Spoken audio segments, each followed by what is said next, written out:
queridos alunos, tudo bem? Em primeiro lugar, nós queremos dizer que estamos com saudade, gostaríamos que essa situação se normalizasse para que nós venhamos a estar juntos novamente. Mas enquanto isso não acontece, a nossa instituição disponibilizou esse canal para que nós venhamos a estar juntos, compartilhando alguns materiais para que vocês possam estar em casa, mas aí em contato com as disciplinas escolares, certo? Então nós vamos começar hoje com um tema muito legal, muito interessante, também muito cobrado pelos vestibulares brasileiros, tá certo? Nós vamos nos situar nesse contexto brasileiro de então. Nós vamos ter uma monarquia já de pernas bambas, porque os três principais pilares de sustentação não estão comungando com os mesmos ideais. Nós vamos ter aí uma insatisfação em relação à igreja, em relação à monarquia, nós vamos ter também a insatisfação do exército brasileiro e vamos ter também a insatisfação dos grandes proprietários fazendeiros, inclusive os cafeicultores. Esta insatisfação se generaliza com a abolição dos escravos em 1888, onde os grandes proprietários perdem a sua mão de obra e não têm a indenização da monarquia.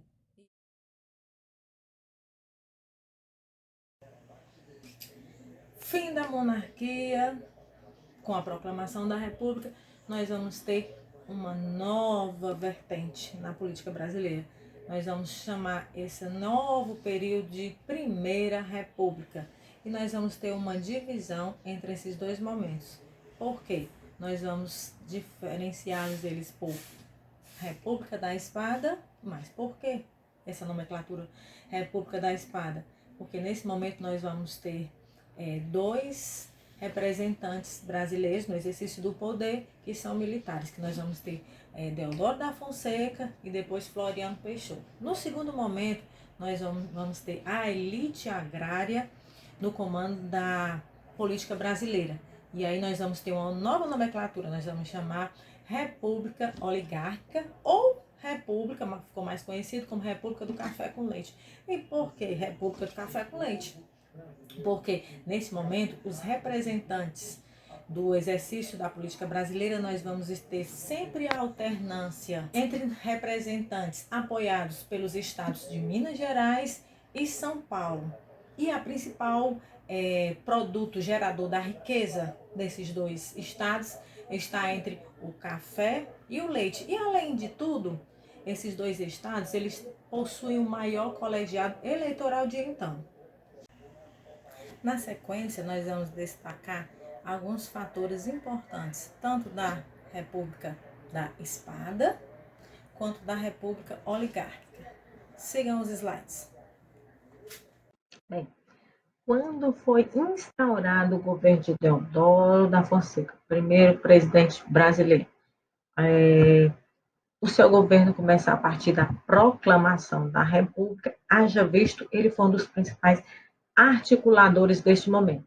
Nós vamos ter Deodoro governando de forma provisória a partir do dia 15 de novembro de 1889 até fevereiro de 1891, onde o mesmo é eleito de forma indireta, certo? Vamos lá.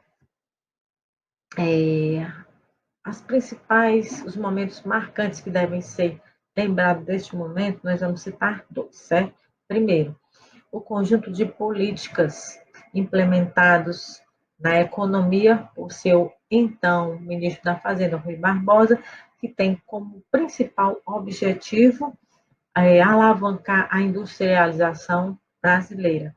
Só que, infelizmente, esse conjunto de medidas ela não teve um bom resultado, ocasionando, assim, graves crises econômicas e uma alta da inflação. E esse momento ficou conhecido como encilhamento.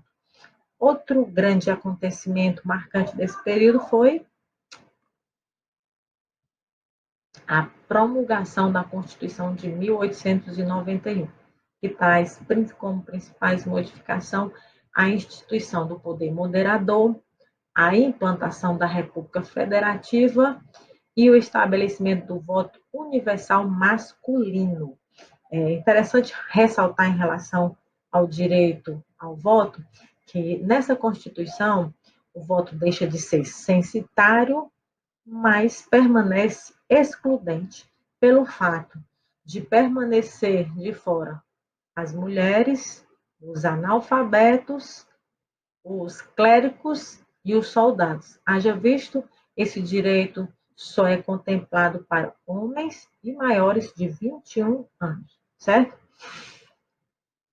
O período de transição entre a saída do Marechal Deodoro da Fonseca e o início do governo do seu vice, Floriano Peixoto, nasce a partir da sua renúncia.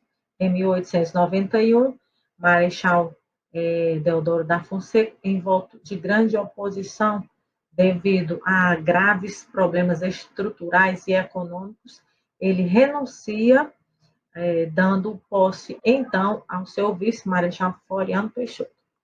Que é interessante também salientarmos que uma das principais características em volta do seu governo foi a constante oposição em relação ao seu governo. Haja visto, ele vai, durante seu exercício, vão ser deflagradas duas grandes revoltas. A primeira revolta da Armada e a segunda Revolução Federalista.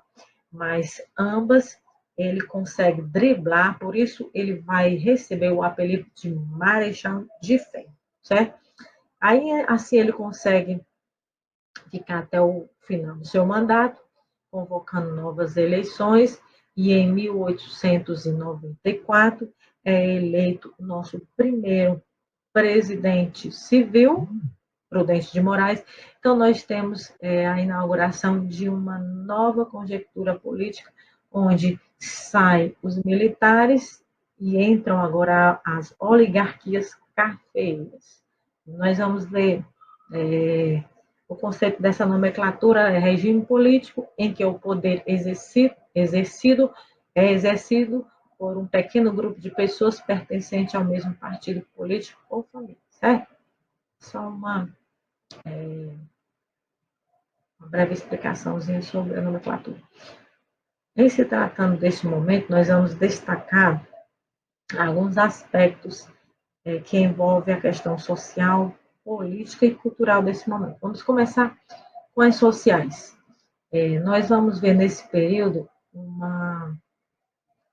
um distanciamento grande entre a distribuição de renda entre as classes sociais. Desse modo, nós vamos ter eclodindo no Brasil vários movimentos de ordem sociais. Nós vamos citar uma delas, é a Revolta de Canudos, no Sertão Baiano, 1896 a 1897, onde nós vamos ter como figura emblemática nesse momento o líder Antônio Conselheiro.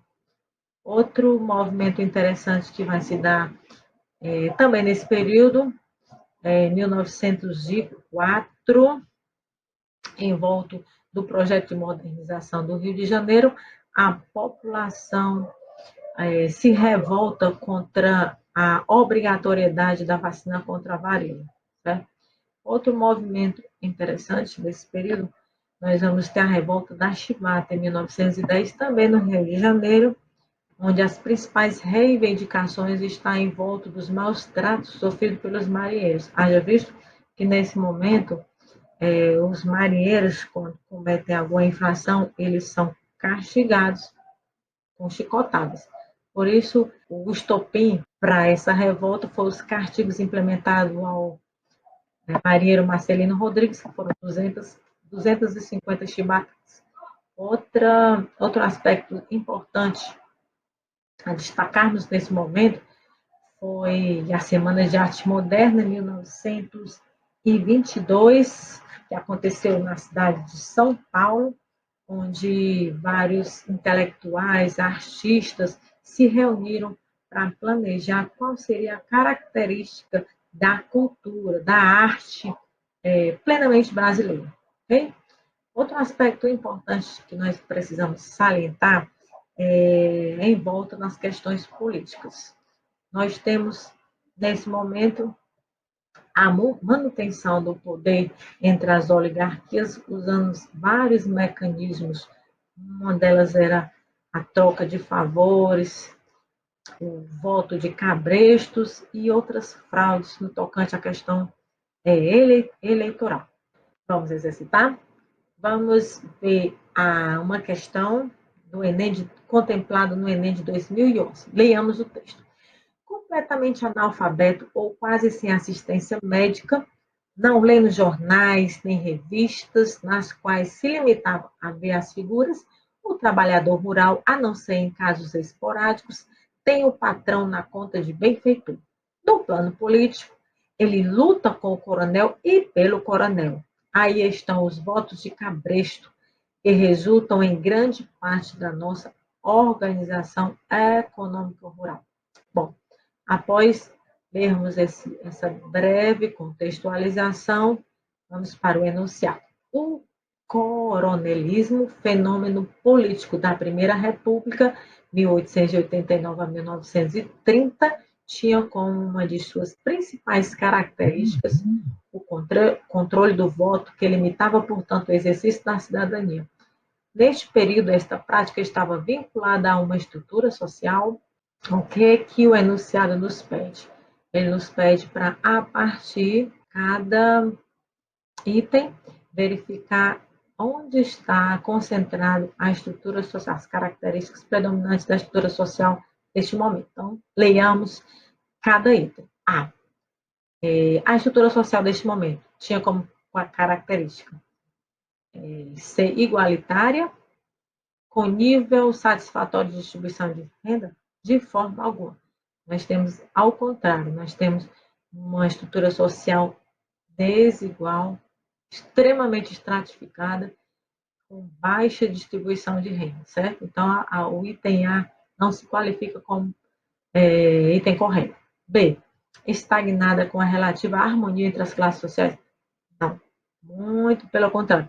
Nós citamos algumas revoltas no âmbito populacional que faz justamente o que está escrito nesse item. Então, esse item não está qualificado para ser o item correto. C, tradicional com a manutenção da escravidão? Claro que não. Nós percebamos que a abolição do escravo foi em 1888. Nós estamos falando aqui um ano depois, 1889. Então, o item C também não se qualifica como resposta correta para esse enunciado. D, ditatorial. Não precisa nem ler o resto, porque apesar de que o resto tem uma pequena conexão, mas nós não temos uma ditadura. Nós vamos ter, nesse momento, nós vamos ter como regime político o presidencialismo. Então, nós não vamos ter uma ditadura, certo? Então, o item C também não se qualifica como item correto.